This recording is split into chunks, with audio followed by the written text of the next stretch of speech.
আলহামদুলিল্লাহ, আজকে আমরা এমন একটি মহতী ধর্মীয় সভায় আসতে পেরে বসতে পেরে আমরা খুশি না বেজার? একটু জোরে বলুন। যারা আসতে পেরেছেন, বসতে পেরেছেন, খুশি না বেজার? খুশি। কেন খুশি? লিমাজা, কেন, কি কারণে? বলে এই কারণে খুশি যে নবীজি বলেছেন, আল মাহফিলু রিয়াজুল জান্নাহ,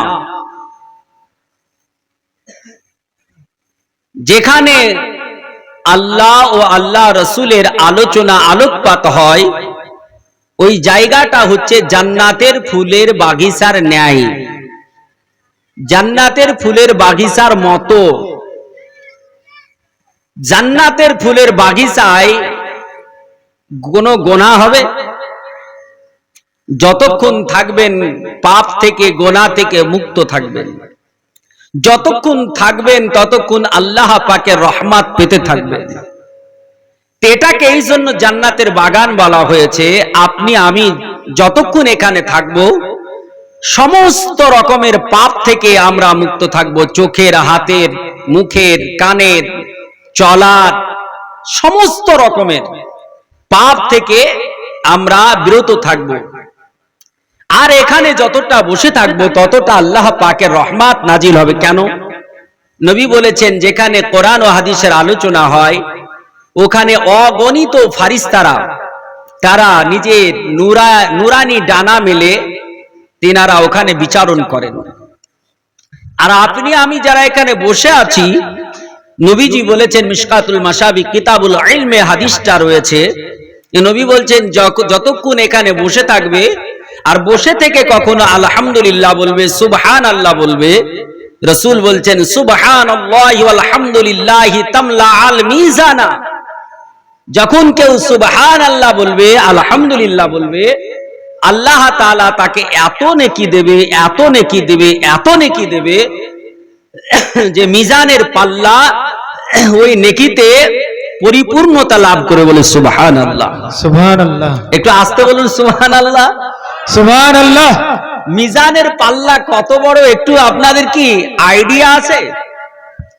মিজানের পাল্লা কত বড় আপনি শুনলে অবাক হবেন। হযরতে দাউদ আলাইহিস সালাম আল্লাহ তাআলাকে জিজ্ঞেস করেছিলেন, আল্লাহ মিজানের পাল্লাটা কত বড়? ইনশাআল্লাহ আপনাকে বলবো, আপনি আমি যারা বসেছি, আজকে আমাদের সৌভাগ্য, খুশনসিব যে আজকে আমরা এখানে বসতে পেরেছি। কারণ আমরা বসে শুধুমাত্র চুপচাপ থাকবো না, আমরা কখনো বলবো সুবহানাল্লাহ, কখনো বলবো আলহামদুলিল্লাহ, কখনো বলবো আল্লাহু আকবার, কখনো বলবো ইয়া রাসূলুল্লাহ, তাই কিনা? মুআজ্জাজ পবিত্র কালাম কোরআনে হাকিম থেকে আয়াতে কারিমা আমি তেলাওয়াত করেছি। এটাই হবে আজকে আমার সাবজেক্ট ম্যাটার, বিষয়বস্তু। আল্লাহ পাক রব্বে কায়নাত রব্বুল আলামিন নির্ভরযোগ্য কোরআন শরীফে আল্লাহ বলছেন, আতিউল্লাহ ওয়া আতিউর রাসূল, अल्लाह और अल्लाह के रसूल सल्लल्लाहु ताला अलैहि वसल्लम तस्लीम की इताअत करो। আল্লাহ এবং তিনার রাসূলের তোমরা পায়রবি করো। আল্লাহ আল্লাহ রাসূলকে অনুসরণ করো, আমার রাসূলকে অনুকরণ করো, আমার হাবিবকে ফলো করো, আমার নবীজির কথা মোতাবেক জীবন অতিবাহিত করো। যদি কেউ করে তাহলে তারা লাভবান কতটা হবে? ইতিপূর্বে কারা কারা লাভবান হয়েছেন, কারা কারা সম্মানে সম্মানিত হয়েছেন, কারা কারা রাসূলের আল্লাহ পাকের কথা মোতাবেক চলে সাকসেস হয়েছেন, ইনশাআল্লাহ বলবো। আল্লাহ পাক যেটাই কোরআনে বলেছেন, এর মধ্যে এক বিন্দু পরিমাণ কোনো ভুল ত্রুটি নেই। আছে নাকি? কোথাও নেই, কেউ বলতে পারবে না। কোরআন পাকে আল্লাহ তাআলা চ্যালেঞ্জ দিয়ে বলেছেন, কোরআনে পাক পারা নাম্বার 1, আয়াত নাম্বার 1, সূরা নাম্বার 2, হুরুফ हुरूफ मुक़त्तात के बाद अल्लाह इरशाद फरमाता है जालिकल किताबु ला रैबा फी, इस किताब में कोई शक नहीं, शक की गुंजाइश भी नहीं। No doubt the holy Quran शरीफ, ये कुरान पाकेर मध्य कोनोई भूल नहीं, भूलेर अवकाश पर्यन्त नहीं। আছে নাকি? কারণ পৃথিবীর সর্বশ্রেষ্ঠতম ধর্মগ্রন্থ তার নাম বাইবেল, গীতা, মহাভারত, রামায়ণ, অথর্ববেদ, যজুর্বেদ, সামবেদ, কল্কি পুরাণ, ত্রিপিটক, জান্দাবাস্তা, ইঞ্জিল, তাওরীত, জাবুর বলে না, সারা পৃথিবীর শ্রেষ্ঠ ধর্মগ্রন্থ the Holy Quran Sharif is the greatest religion book of the entire world. সমগ্র বিশ্ব ভূমণ্ডের সর্বশ্রেষ্ঠ ধর্মগ্রন্থ, সেটার নামই হলো কোরআনে পাক। এই কোরআনে পাকে আল্লাহ তাআলা বলছেন বেঈমানকে ডাক দিয়ে নয়, ঈমানদারকে ডাক দিয়ে। ইয়া আইয়ুহাল্লাযীনা আমানু, হে বিশ্বাসীগণ। ঈমান শব্দের অর্থ হচ্ছে বিশ্বাস। হে বিশ্বাসীগণ, আতিউল্লাহ ওয়া আতিউর রাসূল, আল্লাহ পাকের ইতাআত করো এবং রাসূলের ইতাআত করো। আল্লাহ পাক এ রব্বে কায়নাত রব্বুল আলামিন, যার কোনো জোড়া নেই, যিনি সমগ্র পৃথিবীর সৃষ্টির স্রষ্টা, যিনি সমগ্র সৃষ্টির জন্য রহমত, সারা পৃথিবীর পালন কর্তা, ও রব্বে কায়নাত হুকুম দিচ্ছেন যে শুধু আমার ইত্তেবা করলে হবে না, শুধু আমাকে অনুসরণ করলে হবে না, শুধু আমাকে ফলো করলে হবে না, সঙ্গে সঙ্গে রাসূলুল্লাহকে ফলো করো, হাবিবুল্লাহকে ফলো করো, নবিউল্লাহকে ফলো করো, কালিমুল্লাহকে ফলো করো, শাফিউল মুজনাবিনকে ফলো করো, তাহাকে ফলো করো, ইয়াসিনকে ফলো করো, মুদ্দাসিরকে ফলো করো, মানওয়ারকে ফলো করো, মুজাম্মিলকে ফলো করো।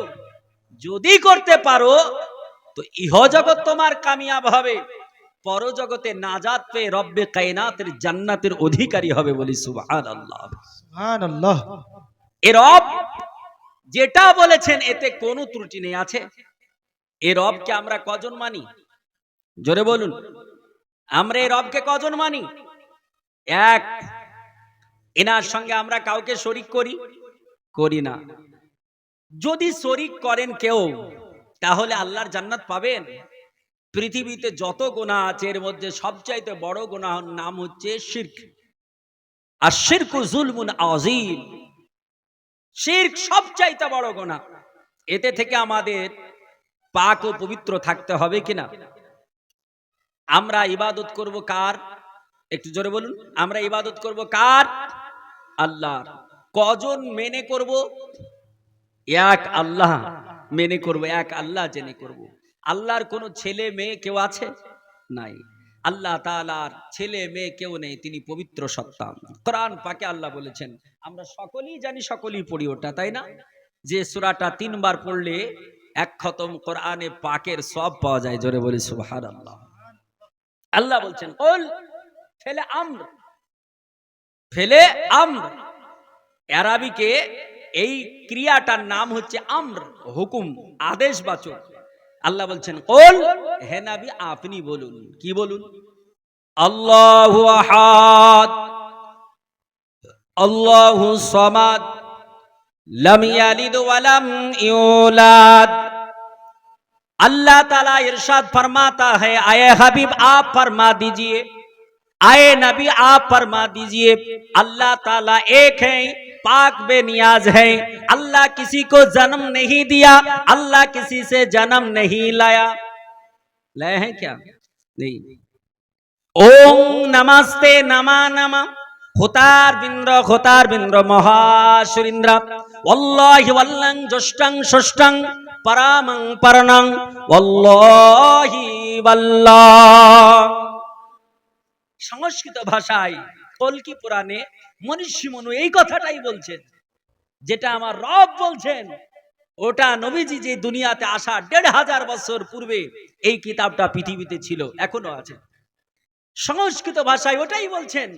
যারা বলছে না আল্লাহ অনেকগুলো, আজকে বিশ্বকর্মা, কি আজ বিশ্বকর্মা না? বেলা ৪টের সময় আমার একটা ফোন আসলো চেন্নাই থেকে ফোন করে বলছেন, হুজুর আমাদের মালিক আজকে কাজ ছুটি করেছে, দিতেই পারে? বলে আমাদের যত লোহালা করে যন্ত্রপাতি আছে সবগুলোকে একত্রিত করেছে, করতেই পারে?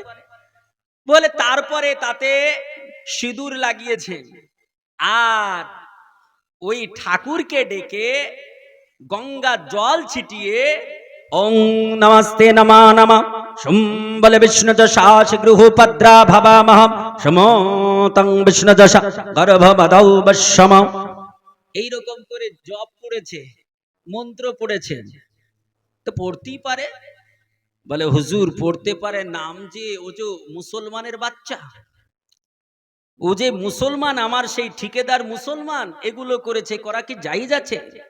আমি বললাম আস্তাগফিরুল্লাহ রাব্বি মিন কুল্লি যামবি ওয়া আতুবু ইলাইহি। এই কাজ আজকে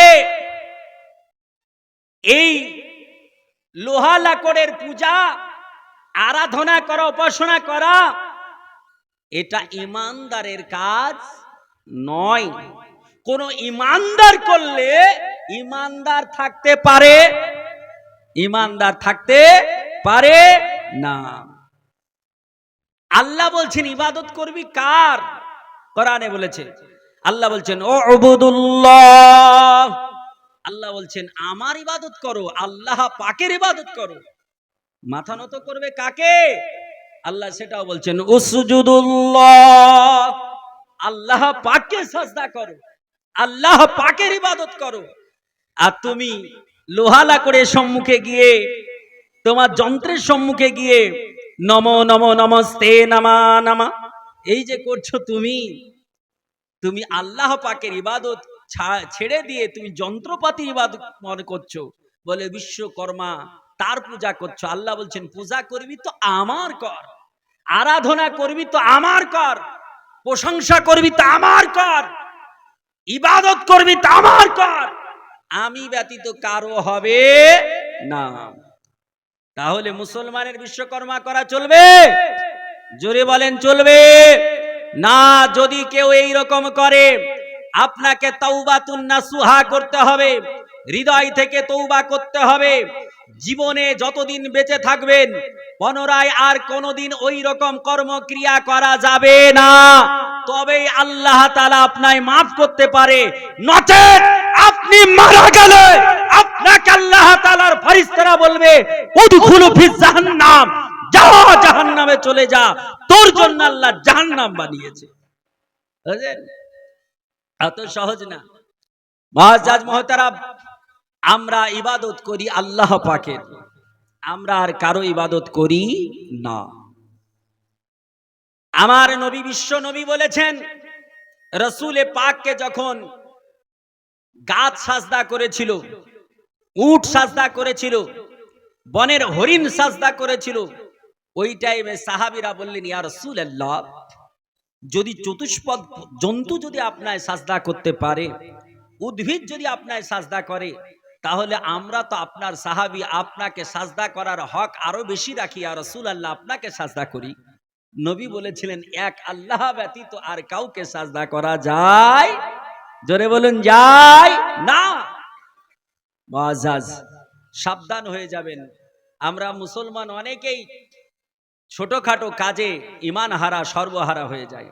তো উনি বলছেন চেন্নাই থেকে যিনি ফোন করছেন, বলে হুজুর যেই লোকটা, এই ঠিকাদার এগুলো করছে, এই লোকটা আবার ওই গ্রামের ঈদগাহার কমিটি, বুঝছেন কি না? আমাদের এলাকায় এটা একটা ফ্যাশন হয়ে গেছে, পয়সা থাকলেই সে মসজিদের সেক্রেটারি, পয়সা থাকলেই সে মসজিদের মাদ্রাসার কমিটি, ও যে মদ খাচ্ছে না গাঁজা খাচ্ছে, মদ বেচছে না গাঁজা বাচ্ছে, ওটা দেখার নেই। মসজিদ আল্লাহ পাকের ঘর, আর মাদ্রাসা রাসূলুল্লাহর ঘর। নবী বলেছেন আল মসজিদু বাইতুল্লাহ আল মাদ্রাসাতু বাইতি। মসজিদ আল্লাহ পাকের ঘর, মাদ্রাসা আমার ঘর। এই মাদ্রাসা মসজিদের সেক্রেটারি, সভাপতি, ক্যাশিয়ার হবে কে? যিনি হারাম খান না, যিনি কাউকে ঠকান না, চিটারি বাটফারি করেন না, যিনি ভালো লোক, এই লোক হতে হবে। কিন্তু সুদখোর, মদখোর, গাঁজাখোর, টাকা থাকলেই বলছে সেই হবে মুড়ল, বুঝলেন কিনা? এই জন্য আমাদের তো আযাব চলছে, তাই কিনা?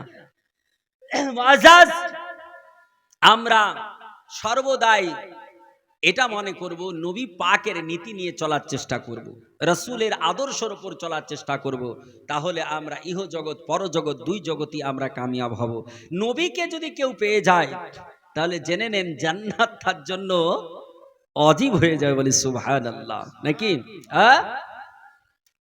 নবী ছাড়া কিছুই হবে না, জান্নাত তো দূরে থাক, কোনো কিছুই হবে না। কবি বলেছেন নবী ছাড়া, নবী ছাড়া জান্নাত পাবে না, প্রিয় নবীকে ভোলা যাবে না। নবী ছাড়া, নবী ছাড়া জান্নাত পাবে না, প্রিয় নবীকে ভোলা যাবে না। আল্লাহ বলেন পবিত্র কোরআনে,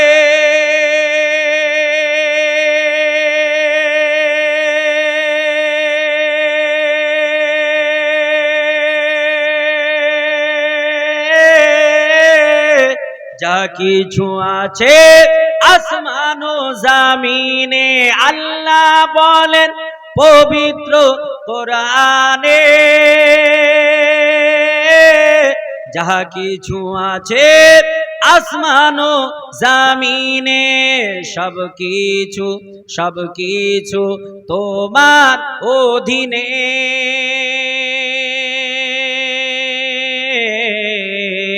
প্রিয় নবীকে ভোলা যাবে না।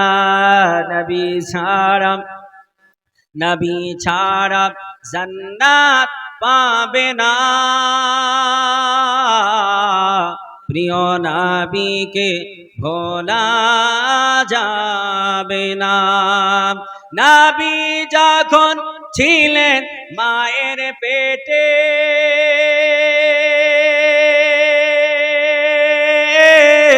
বাবা গেলেন ব্যবসাতে। নবী যখন ছিলেন মায়ের পেটে, বাবা গেলেন ব্যবসাতে, আসার পথে, আসার পথে ফিরে এলেন না,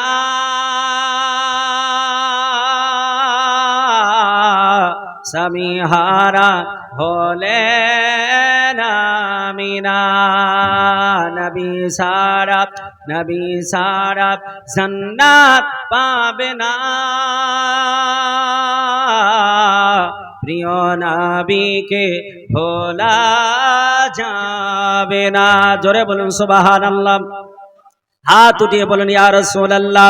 হে মুসলমানেরা, আবার আল্লাহ তাআলা রব্বে কায়নাত রব্বুল আলামিন তিনার নবীকে আল্লাহ তাআলা ইহ জগৎ পর জগতের জন্য আমার আল্লাহ পাক রব্বে কায়নাত রব্বুল আলামিন রহমাতের ভান্ডার করে পৃথিবীর জমিনে পাঠিয়েছেন। আমার আল্লাহ কোরআন পাকে বললেন, আল্লাহ তাআলা কোরআন পাকে বলছেন, ওয়া মা আরসালনাকা ইল্লা রাহমাতাল লিল আলামিন। আমার আল্লাহ বললেন জগৎবাসী, কান খুলে শুনে রেখে দাও, জেনে রেখে দাও, আমি আল্লাহ তাআলা হলাম রব্বুল আলামিন। আমি হলাম দুই জগতের রব, আমি হলাম সৃষ্টি জগতের রব। আর আমি নবী পাককে বানিয়ে দিলাম দুই জগতের রহমত, দুই জগতের অবতার করে, রহমতের ভান্ডার করে পাঠালাম। আমার আল্লাহ পাক রব্বে কায়নাতের নবী, এই বিশ্ব নবীর যারা ইতাআত করেছে তারাই তো সাহাবা হয়ে গেছে। যারাই আমার নবী পাক, আমার সাহেব দোজাকে দেখে, আমার রাসূলুল্লাহকে দেখে ঈমান নিয়ে এসেছে, আমার নবীর কথা মোতাবেক জীবন অতিবাহিত করেছে, তাদেরকে পৃথিবীর জমিনে সাহাবা বলে ডাকা হয়েছে, সাহাবী বলে সম্বোধন জানানো হয়েছে।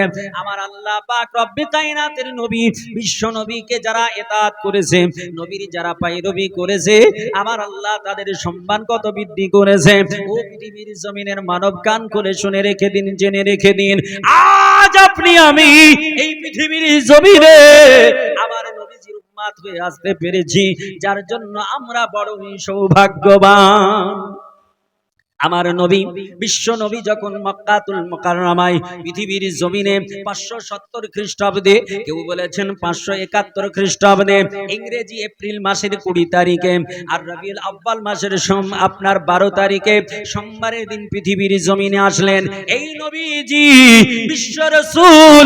এই মক্কাতুল মুকাররমায় 1 2 3 4 করতে করতে আবার নবীজি 53 বছর, আমার রাসূলুল্লাহ 53 ইয়ার্স এই মক্কাতুল মুকাররমায় ছিলেন। আমার নবীজি 53 বছর মক্কাতুল মুকাররমায় থাকার পর আবার নবীজি 622 খ্রিস্টাব্দে আবার নবী মক্কাতুল মুকাররমা পরিত্যাগ করে মদিনার উদ্দেশ্যে রওনা নেবেন। আমার আল্লাহ তাআলা আমার রব্বে কায়নাত ডাক দিয়ে জানিয়ে দিলেন, নবীজি আর মক্কায় থাকা লাগবে না, আপনি মদিনার জন্য রেডি হয়ে যান। আমার নবী যেই দিন মক্কা ছেড়ে আবার রাসূল মক্কা পরিত্যাগ করে মদিনার জন্য রেডি হয়েছেন, ওই দিনটা আমার নবীজির, ওই দিনটা, ওই রাত্রিটা বড় ভয়ানক ছিল। আমার নবীজির ঘরটা, আবার রাসূলুল্লাহর বাড়িখানা চতুর্দিকটা আপনার বেঈমান কাফির তারা আপনার ঘেরাও করে রেখে দিল। উতবা, আবুল হাবশা, এমন করে সাইবা, এমন করে আবু জেহেল, এই রকম করে বড় বড় কাফেরেরা তারা নবীজির ঘরটাকে ঘেরাও করে রেখেছে। বলে মুহাম্মদ বিন আব্দুল্লাহ আজ বাড়ি থেকে বেরালে সকালে তাকে জবে করে দেব, তাকে আগে মার্ডার করব, তাকে দুনিয়া থেকে হটিয়ে দেব, তাকে শেষ করে দেব, তার মৃত্যু আমরাই দেব। আচ্ছা বলেন, মরণের মালিক কোন পৃথিবীর মানুষ নাকি? মৌতের মালিক কে? আল্লাহ। আল্লাহ কোরআনে বলেছেন, আল্লাহ বলছেন কোরআন পাকে, আল্লাহ বলছেন ওয়া তুখরিজুল হাইয়া মিনাল মাইয়াতি ওয়া তুখরিজুল মাইয়াতা মিনাল হাই। আল্লাহ বললেন পৃথিবীর মানুষ শোনো, আমি আল্লাহ তাআলা, আমি রব্বে কায়নাত রব্বুল আলামিন, আমি মুর্দাকে জীবিত করে থাকি, আমি আল্লাহ আবার জীবিতকে মরায় পরিণত করি। আমার আল্লাহ বলছেন ওয়া তুলিজুল লাইলা ফিন নাহারি ওয়া তুলিজুন নাহারা ফিল লাইল। আল্লাহ বললেন দুনিয়ার মানুষ তোমরা কি জানো, আমি আল্লাহ তাআলা রাত্রিকে দিবালোকে পরিণত করি, আবার আমি আল্লাহ তাআলা দিবালোককে রাত্রে পরিণত করি। আবার আল্লাহ বলছেন বান্দারে, আমি আল্লাহ পাক সমস্ত বিষয়ে ক্ষমতা রাখি। ইন্নাল্লাহা আলা কুল্লি শাইইন কাদির। আমার আল্লাহ পাক বললেন এ পৃথিবীর জমিনের মানব, আমি আল্লাহ পাক, আমি রব্বে কায়নাত রব্বুল আলামিন সর্ব বিষয়ে ক্ষমতা রাখি। আমি আল্লাহ, আমার ক্ষমতার কোনো শেষ নেই। আমি আল্লাহ তাআলা যাকে প্রোটেকশন দেব, আমি আল্লাহ তাআলা যাকে হেফাজত করব, পৃথিবীর কোনো মানুষ তার ক্ষতি করতে পারবে না। পারবে নাকি? সারা দুনিয়ার বুকে সব চাইতে প্রোটেকশন দাতা কে, সব চাইতে হেফাজতকারী কে বড়? জোরে বলুন। পৃথিবীর জমিনে আমরা দেখলাম মাত্র কয়েকদিন আগে, আমি 8 তারিখে নেপালে ছিলাম, নেপালে 8 তারিখে নেপালে ছিলাম। রাস্তায় দেখছি দাও দাও করে আগুন জ্বলছে। ঘর বাড়িগুলোকে আগুন জ্বালিয়ে পুড়িয়ে দিচ্ছে। পরবর্তীতে সংবাদে শুনলাম ওই নেপালের যিনি প্রধানমন্ত্রী, মিনিস্টার, প্রাইম মিনিস্টার, তিনি দেশ ছেড়ে দুবাই পালিয়ে গেল। হাইরে, যার হাজার হাজার প্রশাসন, যারা হাজার হাজার মিলিটারি বাহিনী যাকে হেফাজত করে রেখেছে, এই হাজার হাজার মিলিটারি বাহিনী তাকে বাঁচাতে পারলো না। পারলো নাকি? হ্যাঁ, দেশ পরিত্যাগ করে তাকে অন্য দেশে চলে যেতে হলো। আমাদের পার্শ্ববর্তী আরেকটা দেশ যার নাম বাংলাদেশ, কিছুদিন পূর্বে আমরা দেখলাম বাংলাদেশের সেমকে হলো ওখানকার প্রধানমন্ত্রী যিনি আপনার প্রাইম মিনিস্টার শেখ হাসিনা, তিনিও অনুরূপ ভাবে আমাদের ভারতে এসে আশ্রয় নিল।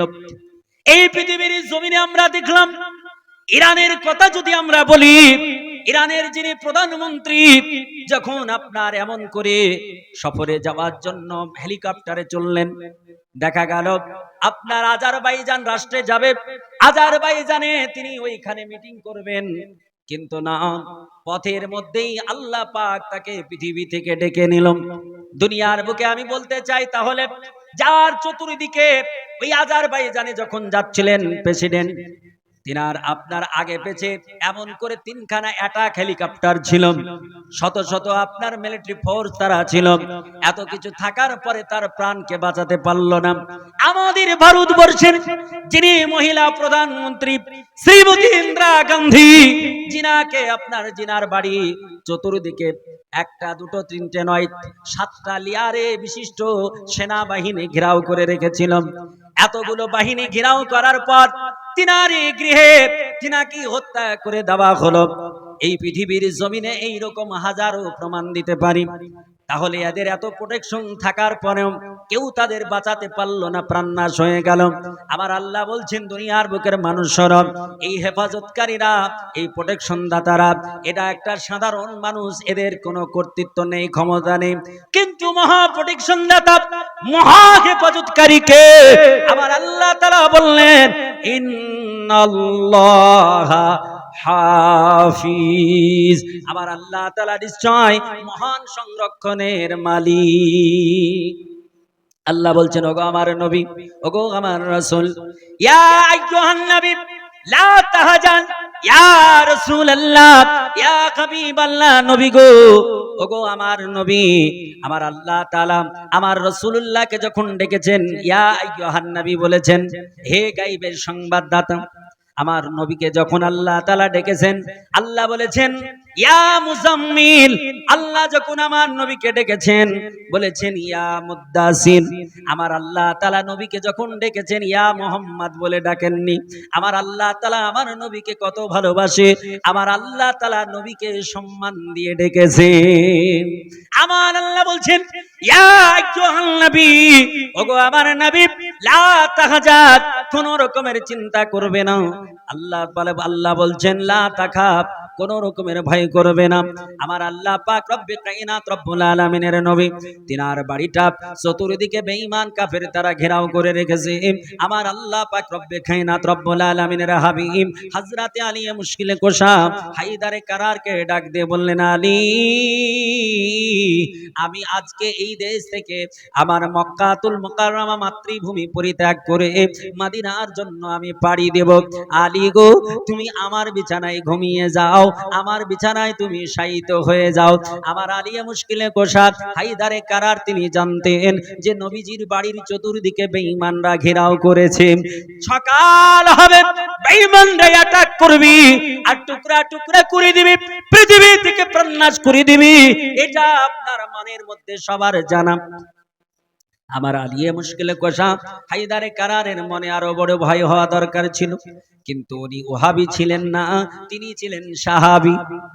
তিনি কি ছিলেন? তিনি ছিলেন সাহাবী।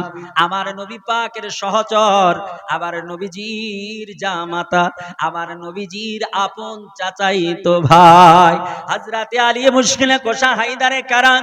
নবীজি বললেন, আলী, তুমি আমার বিছানায় ঘুমিয়ে যাও, আমার চাদরখানা তুমি মুড়ি দিয়ে ঘুমিয়ে যাও, আর সকাল যখন হবে, সকাল বেলায় তুমি এই মক্কা নগরের কিছু মানুষ আমার কাছে কিছু আমানত রাখতে দিয়েছে, এই আমানাতগুলো দেওয়ার পরে তুমি মক্কাতুল মুকাররমা পরিত্যাগ করে চলে আসবে। ও মুসলমানেরা, আজকে যদি আপনার এলাকার কোনো ঘরটা, কোনো আপনার বাড়িটা যদি আপনার এমন করে মিলিটারি ঘিরে রাখে, যদি বিএসএফ ঘিরে রাখে, যদি কোনো মস্তান ঘিরে রাখে, বলুন সারা রাত্রি আপনার ঘুম হবে নাকি? হবে? ঘুম হবে না। সকাল হলেই তো আমার কি যে হবে আল্লাহ ভালো জানে। সারা রাত্রি টেনশন হবে। কিন্তু আমার আলী মুশকিলে কুশা করে না।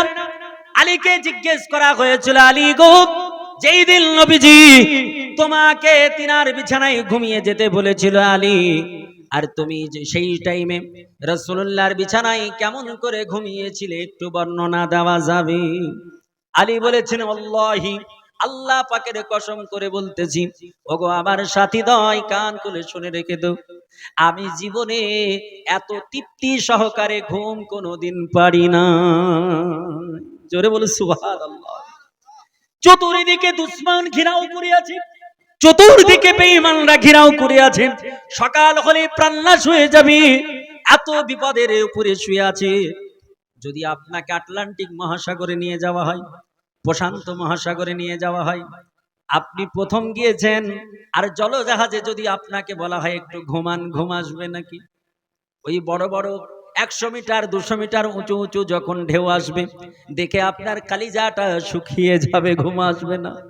কখন বলবেন আল্লাহ, কখন এই জল পেরিয়ে স্থলে যাব? এই পৃথিবীতে আমার নিজে পরীক্ষিত। আন্দামানে একবার আমি একটা প্রোগ্রামে গিয়েছিলাম 2011 সালে। আন্দামানে প্রোগ্রামে গিয়ে আপনার প্লেনে যাওয়ার পর জলজাহাজে একটা বন্দর থেকে আরেকটা বন্দর যেতে হবে।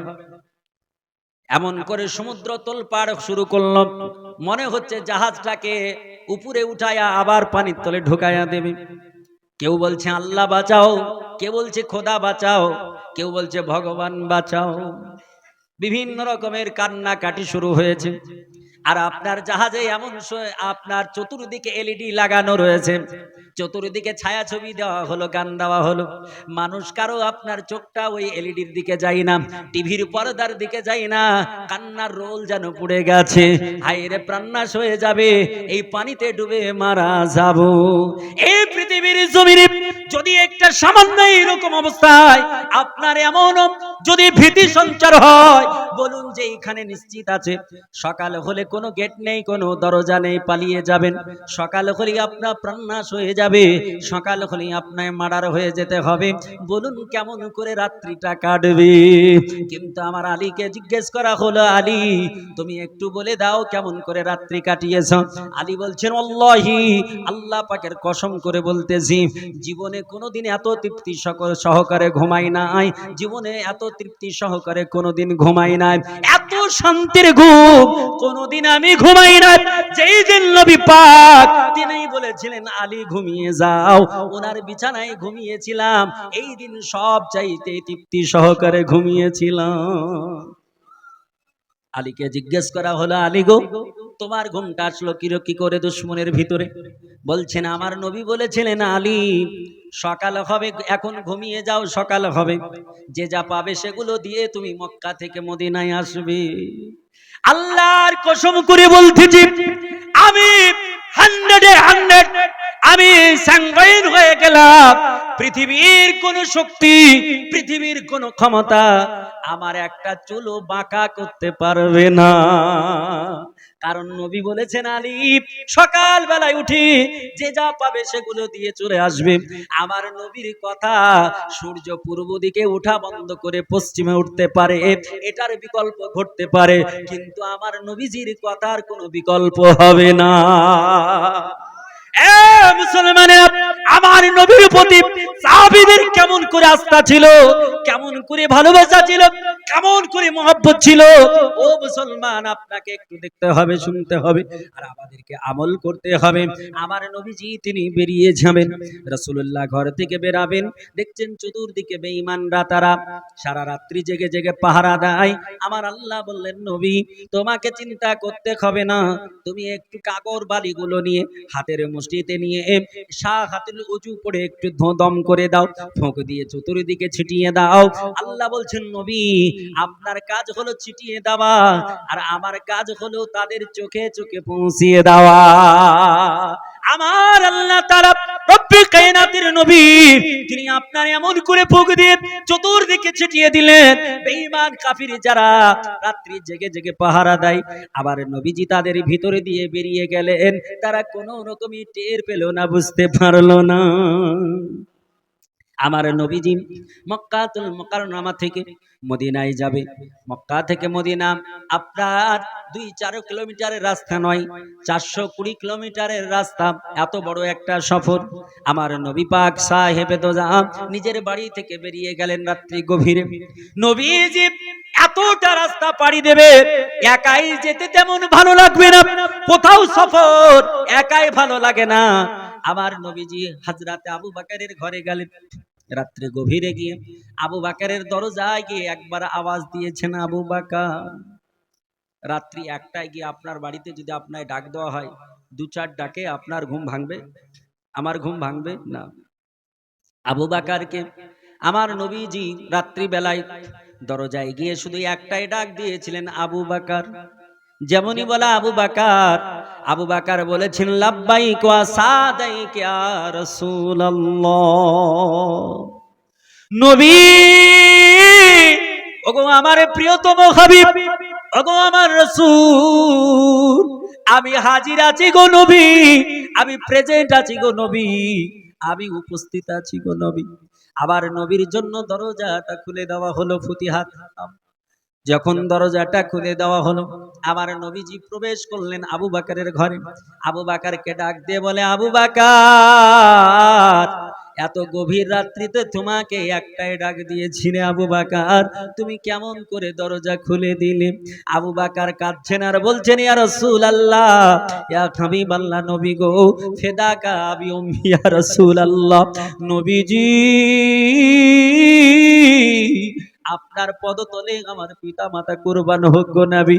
নবী গো, আপনার জন্য আমার জীবন কুরবান। ইয়া রাসূলুল্লাহ, ইয়া হাবিবাল্লাহ, নবী গো, একদিন আপনি আলোচনা সাপেক্ষে একদিন আলোচনা করতে করতে বলেছিলেন, আবু বকর, হয়তো কোনোদিন মাতৃভূমি পরিত্যাগ করে মদিনার উদ্দেশ্যে রওনা হতে হবে, হয়তো কোনোদিন মক্কা ছেড়ে দিয়ে মদিনায় চলে যেতে হবে। নবী গো, যেই দিন বলেছিলেন ওই দিন থেকে এই দিন পর্যন্ত কোনদিন রাত্রি বেলায় বিছানাতে আমার পিঠখানা লাগাই না। জোরে বল আল্লাহু আকবার। এ মুসলমানেরা, আমার নবীর প্রেম কাকে বলে? আমার আল্লাহ তাআলা রব্বে কায়নাত রব্বুল আলামিন দুনিয়ার মানুষকে ডাক দিয়ে বলেছে, আল্লাহ তাআলা বলছেন, ওগো দুনিয়ার বাকের মানুষ শোনো, যদি এই রকম নবীকে প্রেম করতে পারো, আল্লাহ বলছেন, ইন কুনতুম তুহিব্বুনাল্লাহ ফাত্তাবিউনি ইউহিব্বুকুমুল্লাহ। আল্লাহ বলছেন, বান্দারে, ও দুনিয়ার বুকের মানুষ শোনো, যদি তোমরা আমার নবীকে ভালোবাসতে পারো, আমার নবীর ইত্তেবা করে নিতে পারো, আমি আল্লাহ তাআলা রব্বে কায়নাত ওয়া ইয়াগফির লাকুম যুনুবাকুম, আমি আল্লাহ তাআলা তোমার জীবনের গুনাহগুলো maaf করে দেব। আমার নবী পাকও বলেছেন, ও দুনিয়ার বুকের মুসলমান, তুমি কেমন করে আমার নবীকে ভালোবাসবে, আমার রাসূলকে কতটা প্রেম করবে, কতটা নবীকে প্রীতি করবে? আমার নবী বললেন, বুখারী শরীফ প্রথম খণ্ড প্রথম পৃষ্ঠায় হাদিসখানা কিতাবুল ইলম কিতাবুল ঈমানে আমার নবী পাক তিনি বলেছেন, দুনিয়ার বুকের মানুষ শোনো, লা ইউমিনু আহাদুকুম হাত্তা আকুনা আহাব্বা মিন ওয়ালিদিহি ওয়া ওয়ালাদিহি ওয়ান নাসি আজমাইন। আল্লাহর নবী বলছেন, দুনিয়ার বুকের মানুষ শোনো, লা ইউমিনু আহাদুকুম, আমার নবী বলতেছেন, তোমাদের ভিতরে কেউ মুমিন হবে না, কেউ মুত্তাকি হবে না, কেউ পরেজগার হবে না, কেউ ঈমানওয়ালা হবে না। আল্লাহর নবী বলছেন, যতক্ষণ পর্যন্ত তোমরা আমি নবী মুস্তাফা আমাকে তোমার মাতা ও পিতা অর্থাৎ সারা পৃথিবীর মানবের চাইতে আমি নবী আমাকে বেশি ভালো না বাসবে, অতক্ষণ তোমরা মুমিন হতে পারবে না। মুমিন কাকে বলা হয়? আমার আবু বকর থেকে শিখতে হবে। হযরতে আবু বকর তিনি কাঁদছেন, বলছি, ইয়া রাসূলুল্লাহ, সেই কবে বলেছিলেন একদিন যে আবু বকর হয়তো কোনোদিন মাতৃভূমি পরিত্যাগ করে মদিনায় চলে যেতে হবে। ইয়া রাসূলুল্লাহ, সেই দিন থেকে আজ পর্যন্ত কোনোটা রাত্রি আমি বিছানায় ঘুমাইনি ইয়া রাসূলুল্লাহ। অমনি তো আবু বকর আমার নবী পাকের পার্শ্বে জায়গা পাননি, অত সহজ ব্যাপার নয়। মুআজ্জাজ গত আপনার 15 তারিখে, আজ 17 তারিখ, মানে 2 দিন পূর্বে, তাই না, আমাদের পশ্চিমবঙ্গের বিখ্যাত মুফতি মুনাজির আহলে সুন্নাত, মুফতি আজমে বাঙ্গাল, মুফতি গোলাম সামদানি মাদ্দাজিল্লাহুল আলী কিবলা, তিনি যখন ইন্তেকাল করলেন, তারপরে জানাজা যখন এখানে আসলো এই ইসলামপুরের মাঠে, সুবহানাল্লাহ, দেখেছেন, গিয়েছিলেন না? সুবহানাল্লাহ। দেখুন, আল্লাহ ও নবীকে প্রেম করলে কি হয়, मुस्तफा प्रेम करले की साहबी की बात तो छोड़ो, साहबी की बात तो बहुत दूर की बात है। साहबी ताबी ताबे ताबी आइम्माए किराम फुकाए किराम उसके बाद आओ।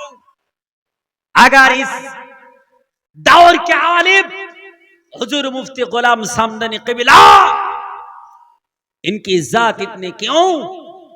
सिर्फ नबी पाक साहिब दुजा की मोहब्बत।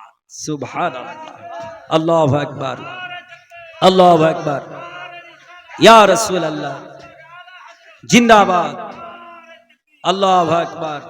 आजाद एक ही दिन इस्लामपुरेर माटीते हुजूर मुफ्ती आजमे बंगाल गुलाम सामदानी साहेबेर জানাজা, অপরদিকে দমকলের মাটিতে জনকল্যাণ ময়দানে যিনি পশ্চিমবঙ্গের একজন সুনামী একটা দমকল মহকুমার গৌরব মানুষ বলে, দমকলের বিধায়ক জাফিকুল ইসলাম, তার স্মরণ সভা সারা মুর্শিদাবাদের যত আপনার এমএলএ আছে, যত প্রধান উপপ্রধান মেম্বার, যত ওয়ার্কার, সবাইকে ইনভাইট করা হয়েছে, বিরিয়ানি রাখা হয়েছে স্মরণ সভায়, বিরিয়ানি, পোলাও, কত ভিআইপি আইটেম, বর্ষার জন্য ভিআইপি আপনার প্যান্ডেল, বসার জন্য ভিআইপি চেয়ার, গোটা মুর্শিদাবাদকে দাওয়াত দিয়ে আপনার যতটা লোক হয়েছে, হুজুর গোলাম সামদানি মুস্তাফার প্রেমিকের জানাজায় ওর চাইতে 10 গুণ বেশি লোক ছিল। এটাই পৃথিবীতে প্রমাণ করে মুস্তাফার মোহাব্বত। নবীওয়ালা যদি কেউ হয়ে যাও, আল্লাহ বলছেন দুনিয়া তোমার আমি করে দেব। এখানে বিরিয়ানি দেওয়া হয়নি, পোলাও দেওয়া হয়নি, মাথার উপরে ছাদও ছিল না, বৃষ্টিতে ভিজতে ভিজতে সারা মুর্শিদাবাদের प्रेमिकेरा সেই দিন हाजिर। सुभान जो आदमी नबी की मोहब्बत में, उल्फत में और इस दुनिया से मुंह मोड़ लिया, सारे दुनिया उनकी तरफ हो गए।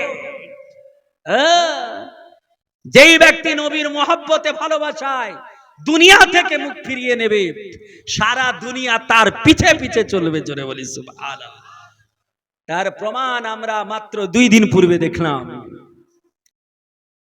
মুস্তাফা মুর্তজা আমার নবীজি, আমার রাসূলুল্লাহর প্রেমিক হযরতে আবু বকর সিদ্দিক রাদিয়াল্লাহু তাআলা আনহু, তিনি বললেন, ইয়া রাসূলুল্লাহ, ইয়া হাবিবাল্লাহ নবী গো, ইয়া হাবিবাল্লাহ, ইয়া রাসূলুল্লাহ নবী, আমি সারা রাত্রিতে, আজকে রাত্রি নয় গো নবী, যেই দিন বলেছিলেন ওই দিন থেকে এখন পর্যন্ত কোনোদিন বিছানায় পিঠ লাগাই নাই নবীজি। ইয়া রাসূলুল্লাহ, ইয়া হাবিবাল্লাহ নবী গো, গভীর রাত্রি হয়েছে, এখন আমাদের বেরিয়ে যেতে হবে, তাড়াতাড়ি করে সামান রেডি করো। আবু বকর তাড়াতাড়ি করে সামান রেডি করলেন। রাসূলুল্লাহর জন্য উট আগে থেকেই রেডি করা ছিল। হযরতে আবু বকর এবং নবীজি দুইজনে চলতে শুরু করলেন রাস্তা দিয়ে, মদিনার পথ ধরে। আস্তে আস্তে যখন দিবালোক হওয়ার সম্ভাবনা আসলো, মানে আসলে রাত্রি যখন হয়, রাত্রির কয়েকটা লিয়ার আছে। রাত্রি প্রথমে শুভে কাজী, তারপরে শুভে সাদিক, তারপরে ফজরের ওয়াক্ত, তারপরে হচ্ছে আপনার সূর্য উদিত, তবেই দিবালোক হয়। বুঝছেন কিনা? যখন আশঙ্কা হলো দিবালোক হয়ে যাবে, আবু বকর সিদ্দিক বলছেন কি, ইয়া রাসূলুল্লাহ, ইয়া হাবিবাল্লাহ, নবী গো, এই 420 কিলোমিটারের রাস্তা অতিক্রম করে এই অল্প সময়ে যাওয়া যাবে না। নবীজি, মনে হচ্ছে রাত্রি শেষ হতে চলেছে, দিবালোক হয়ে যাবে গো নবী। আল্লাহর নবীকে বলছেন, ইয়া রাসূলুল্লাহ, ইয়া হাবিবাল্লাহ, নবী, ওই যে দূরে একটি গার দেখা যায়, একটি গর্ত দেখা যায়, নবীজি ওই গর্তে আমরা চলুন প্রবেশ করি। সামান্য ছোট্ট একটা গর্ত, 2 জন থেকে 3 জন মানুষ ঢোকা খুব দুষ্কর। যারা হাজি আছেন তারা তো দেখেছেন, তাই না? এখানে হাজি সাহেব অনেকে আছেন না? আছেন, দেখেছেন। এত ছোট্ট জায়গা, আমার নবী, বিশ্ব নবীর প্রিয়তম সাহাবী, প্রিয়তম হযরতে আবু বকর বললেন, ইয়া রাসূলুল্লাহ, ইয়া হাবিবাল্লাহ, নবী গো, আমরা এই গাড়ির মধ্যে প্রবেশ করব। আমার নবীজি বললেন, চলো আবু বকর, চলো আমরা প্রবেশ করি। আবু বকরের কত মহব্বত ছিল, একটু কান করুন। আমার নবীকে বলছেন, ইয়া রাসূলুল্লাহ, ইয়া হাবিবাল্লাহ, নবী গো, আমি আর আপনি একসঙ্গে ওই গাড়ে প্রবেশ করব না, ওই গর্তে প্রবেশ করব না। নবী গো, এই গর্তটা অনেক পুরাতন মনে হয়, এটা ওল্ড মডেলের মনে হচ্ছে। নবী গো, আমি একটু গর্তের মধ্যে প্রবেশ করতে চাই। আমি গর্তে প্রবেশ করে গর্তটা পরিষ্কার পরিচ্ছন্ন করতে চাই। গর্ত পরিষ্কার পরিচ্ছন্ন যখন হবে, নবী আপনাকে আমি ওর ভিতরে ডাকবো। আবার নবী পাকের সাথী হযরতে আবু বকর সিদ্দিক রাদিয়াল্লাহু তাআলা আনহু, তিনি গর্তের মধ্যে প্রবেশ করেন, পুরো গর্তটা পরিষ্কার পরিচ্ছন্ন করলেন। গর্তের ভিতরে দেখলেন ছোট ছোট অনেকগুলো গর্ত রয়েছে, ফুটো রয়েছে। ওই গর্তগুলো আবু বকর সিদ্দিক রাদিয়াল্লাহু তাআলা আনহু, তিনি নিজের কাপড় ছিঁড়ে ছিঁড়ে, নিজের আপনার পোশাক ছিঁড়ে ছিঁড়ে গর্তগুলোকে বন্ধ করতে লাগলেন। গর্তগুলো সবগুলো যখন বন্ধ করা হলো না, একটা গর্ত আপনার অবশিষ্ট থেকে গেল। আবু বকর চিন্তা করলেন, আল্লাহ, সব গর্ত বন্ধ হলো কিন্তু একটা গর্ত বন্ধ হলো না, একটা গর্ত অবশিষ্ট রয়ে গেল। ওগো আমার আল্লাহ, আমি কি দিয়ে বন্ধ করি? আমার কাছে কোনো তো আসবাবপত্র নেই, আমার কাছে জামা কাপড় নেই যা দিয়ে আমি বন্ধ করে দিতে পারি। আবু বকর নিজের মনের মধ্যে প্রশ্ন আঁকলেন, মনের মধ্যে উত্তর পেয়ে গেলেন। নবী পাককে ডাকলেন, বললেন, ইয়া রাসূলুল্লাহ, ইয়া হাবিবাল্লাহ, নবী গো, চলে আসুন ভিতরে। আমার নবী যখন ভিতরে গেলেন, আবু বকরকে বললেন, আবু বকর, ক্লান্ত রয়েছে আবু বকর, তোমার রানটা বিছিয়ে দাও, একটু আরাম করি। আবু বকর সিদ্দিক রাদিয়াল্লাহু তাআলা আনহু আমার নবীর জন্য তিনার রানটা বিছিয়ে দিলেন, আর আমার নবীজি তিনি আরাম করতে লাগলেন। আবু বকর মনে মনে চিন্তা করলো, আল্লাহ গো, ওই গর্তটা একটা ফাঁকা রয়েছে, জানি না এই পুরাতন গুহার ভিতরে কোনো বিচ্ছু চলে আসতে পারে, কোনো সর্প চলে আসতে পারে। এই জন্য আমার নবী পাকের আশিক হযরতে আবু বকর সিদ্দিক রাদিয়াল্লাহু তাআলা আনহু, তিনি পাখানা ওইখানে দিয়ে গর্তটা পা দিয়ে আটকিয়ে দিলেন। পা দিয়ে আটকিয়ে দিয়ে আমার নবীকে নিয়ে আরাম করতেছেন। এ মুসলমানেরা, আমার নবীর আশিক, তিনি পা দিয়ে গর্তটা বন্ধ করে দিয়েছে, আমার নবী এদিকে আরাম করতেছে, আমার রাসূলুল্লাহ তিনি আরাম করতেছেন। আবু বকরের মতন মহব্বতকারী পৃথিবীর জমিনে আর কেউ নেই, কিন্তু দুনিয়ার বুকে আমার নবীজির প্রেমিক কোটি কোটি রয়েছিল। শুধু পৃথিবীর মানবই নয়, পৃথিবীর যত জীব রয়েছে, পৃথিবীর যত উদ্ভিদ রয়েছে, সব আমার নবীর প্রেমিক, সব নবীর পাগল। আমার নবীকে দেখার জন্য ওই গুহাতে একটা আপনার সাপ ছিল, যেই সাপটা একদিন দুই দিন নয়, মুসা আলাইহিস সালাম তিনার জামানাতে সংবাদ শুনেছিল। মুসা আলাইহিস সালামের জামানায় সাপটা শুনেছিল শেষ জামানায় একজন নবী আসবে, যে নবীর এত মর্যাদা হবে, যে নবীর এত ইজ্জত হবে। আমার আল্লাহ তাআলা কোরআন পাকে তার সম্পর্কে বলবে, ওয়া রাফানা লাকা যিকরাক। আল্লাহ বলে বলেছি, এ পৃথিবীর জমিনের মানব, ওয়া রাফা'না লাকা যিকরাক, আমি আল্লাহ তাআলা যার সম্মান সবার ঊর্ধ্বে করেছি, তিনার সম্মানের উপরে আর কারো সম্মান হবে না। আমার আলা হযরত এই জন্য বলেছেন, আলা হযরত আজিমুল বারকাত মুজাদ্দিদ দ্বীন ও মিল্লাত ফাজিল বেরলিবি রাহমাতুল্লাহ আলাইহি, তিনি এই জন্যই বলেছেন, ऊंचा से ऊंचा आला से औला हमारा नबी, दोनों जहां का दुल्हा हमारा नबी। सुभान अल्लाह। এই নবী পাক সাহেব দোজাম, তিনার জন্য ওই মুসা কালিমুল্লাহর জামানার সাপ, একটু মনটাকে হাজির করুন, সাপ মানুষ নয়। আমরা জানি মানুষের বুদ্ধি বিবেক আছে, এ নিজের বুদ্ধি বিবেক দিয়ে ফাইসালা করতে পারে, তাই কিনা? কারণ পৃথিবীর সর্বশ্রেষ্ঠ জীব তার নাম মানুষ। মানুষ সর্বশ্রেষ্ঠ কিনা? আল্লাহ কোরআনে এর সার্টিফিকেটও দিয়েছেন। কেউ বলতে পারে হোয়াট ইজ দ্য ডকুমেন্ট, এটা প্রুফ দিন, দলিল দিন। আল্লাহ কোরআন পাকে দলিল দিয়েছেন কি? আল্লাহ বলেছেন, লাকাদ খালাকনাল ইনসানা ফি আহসানি তাকওয়িম। আল্লাহ বললেন, দুনিয়ার মানুষ শোনো, আমি আল্লাহ তাআলা সারা দুনিয়ার বুকে পৃথিবীতে যত সৃষ্টি করেছি এর ভিতরে সর্বশ্রেষ্ঠ করে আমি আল্লাহ তাআলা এই মানবকে তৈরি করেছি। মানবের উপরে আর কেউ শ্রেষ্ঠ নয়। আমার আল্লাহ তাআলা রব্বে কায়নাত রব্বুল আলামিনের বান্দা হযরতে আবু বকর, তিনি পা দিয়ে আটকে রয়েছেন। মুসা আলাইহিস সালামের জামানায় সবটা শুনেছিল, শেষ জামানায় একজন নবী আসবে যিনার সম্মান এত হবে, তিনার সম্মান তো দূরে থাক, তিনার উম্মতের এত সম্মান হবে, বনি ইসরাইল গোত্রের কিছু নবীদের মর্যাদার মতো আমার আল্লাহ তিনার উম্মতের কিছু মানুষকে মর্যাদা দেবে। এই কথা শুনেছিলেন সেই দিন, যেই দিন মুসা কালিমুল্লাহর কাছে ওই কথা শুনেছিল সাপ, ওই দিন থেকে আল্লাহকে বলল, আল্লাহ গো, তুমি আমার মরণ অতদিন দেবে না যতদিন শেষ জামানার আখিরি পয়গম্বরকে না দেখে নেব। সাপ আল্লাহকে বলল, আল্লাহ, আমি তোমার নবীকে দেখতে চাই, তোমার রাসূলকে দেখতে চাই। আমার আল্লাহ পাকের সৃষ্টি সাপ চতুর্দিকে যে গর্তটায় যায় সেই গর্তের মুখটা বন্ধ করা। সাপ ছটপট ছটপট করছে, আমার রাসূলুল্লাহকে একটু দেখবে, দিদার করবে। সাপ কোনো দিকে রাস্তা পায় না। অবশেষে সাপ দেখলো মানুষের পা লাগানো রয়েছে। সাপ ভাবলো এটাই আমার সুযোগ আছে, এছাড়া আমার সুযোগ নেই। আজকে যদি আমি ওখানে কামড় না দিই তাহলে রাসূলুল্লাহকে দেখতে পাবো না। সাপের আকীদা কেমন ছিল? সাপের